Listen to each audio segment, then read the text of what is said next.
7 வயசு ஆகுது சார். இப்போ இந்த வயசுல வெறுப்பேற்றுறாங்க சார் ஸ்கூலில். என் குழந்தை தினைக்கும் வந்து அழுகுது சார் என்கிட்ட.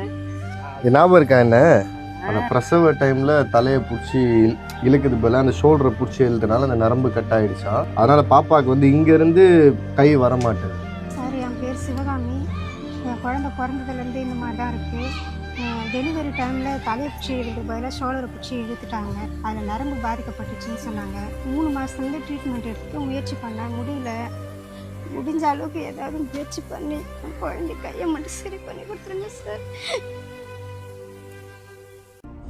ஃபஸ்ட் ஸ்டாண்டர்ட் படிக்கிறா, ஃபஸ்ட் ரேங்க் வாங்கியிருக்க கரெக்டா? இதில் ட்ரீட்மெண்ட் பார்த்துட்டு உனக்கு அப்புறம் அங்கிள் வேறு வேணாலும் நான் வந்து உனக்கு பண்ணுறேன் சரியா? இது இப்போ இந்த காசு எடுத்துகிட்டு போய் ஹாஸ்பிட்டலில் ட்ரீட்மெண்ட் பார்க்கணும். அதுக்கப்புறம் நல்ல டாக்டர் நான் அங்கிள் சொல்கிறேன், உனக்கு கண்டிப்பாக சரியாயிடும். ஸ்கூல்லலாம் வெறுப்பேற்றுறாங்களாம் பாப்பா, அதெல்லாம் நீ கண்டுக்காத சரியா? கூடிய சீக்கிரம் சரியாயிடும் ஓகேயா? அங்கிள் போய்ட்டு வரட்டுமா? உன்னை பார்க்க தான் இங்கே வந்தேன், உன்னை பார்த்துட்டேன். உங்களால் முடியும் சார், கண்டிப்பாக என் குழந்தைக்கு ஹெல்ப் பண்ணுங்க சார்.